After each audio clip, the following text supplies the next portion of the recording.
दोस्तों, इस वीडियो के माध्यम से मैं आपको बताऊंगा कि all India Muslim personal law board की तरफ से भारत के वर्तमान के वक्फ संशोधन कानून का खिलाफ पुरजोर तरीके से किया जा रहा है।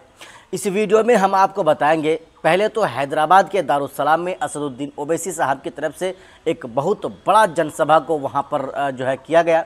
उसके बाद से किशनगंज के लहरा चौक में भी वक्फ संशोधन बिल के खिलाफ वहां पर एक बहुत बड़ा जनसभा किया गया, एक जलसा वहां पर भी हुआ।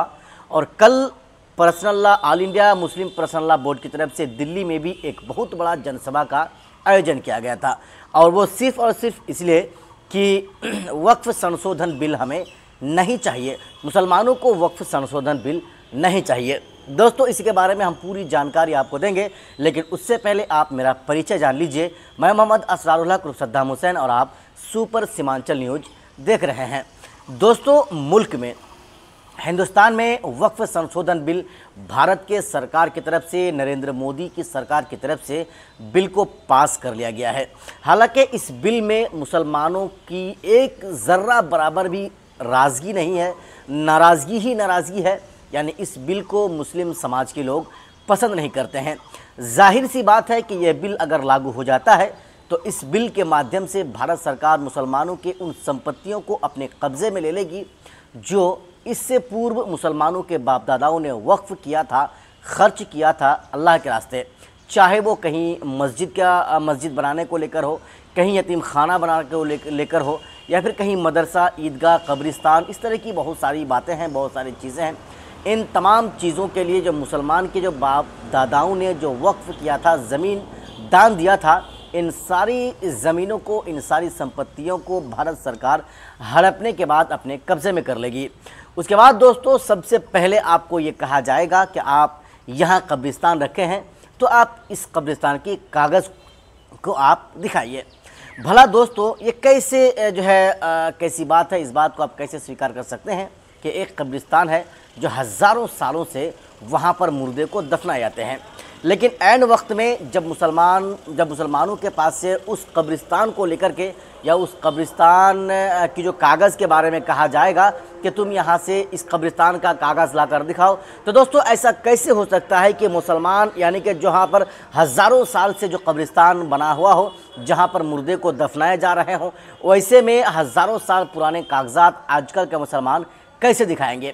तो ज़ाहिरी तौर पर दोस्तों, अब वो जब आप कागज़ को नहीं दिखा सकेंगे, नहीं दिखा पाएंगे, तो आपका जो कब्रिस्तान है वो आपका नहीं रहेगा।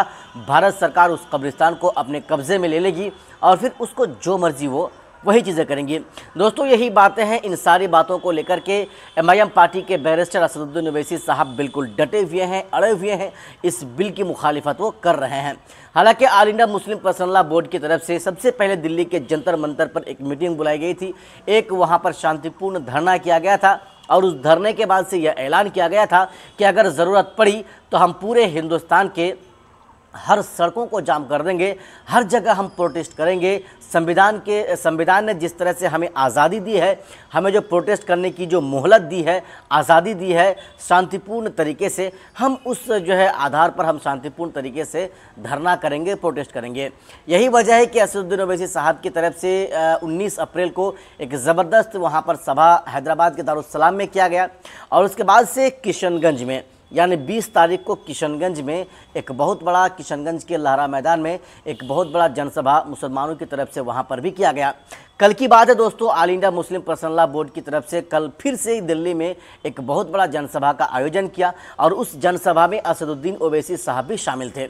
असदुद्दीन ओवैसी साहब ने मुसलमानों को खिताब करते हुए कहा कि अगर यह बिल लागू हो जाता है तो मुसलमानों को क्या क्या नुकसान हो सकता है। यूँ तो दोस्तों, मुसलमानों की मस्जिदों पर, कब्रिस्तानों पर, ईदगाहों पर बुरी नज़र सरकार की या गैर कौम के लोगों की तो है ही। अगर यह बिल पास होने के बाद अगर लागू हो जाता है तो दोस्तों, मुसलमानों को कब्रिस्तान में अपने मुर्दों को दफनाना भी बहुत ही मुश्किल का सामना उनको करना पड़ सकेगा, जिस कब्रिस्तान का कागज़ उनके पास नहीं होगा। दोस्तों, अगर आपने हमारे इस पूरा वीडियो को देखा तो आप भी अपनी राय हमें ज़रूर बताएं कि आखिर इस वक्फ संशोधन बिल से मुसलमानों को क्या क्या नुकसान हो सकता है।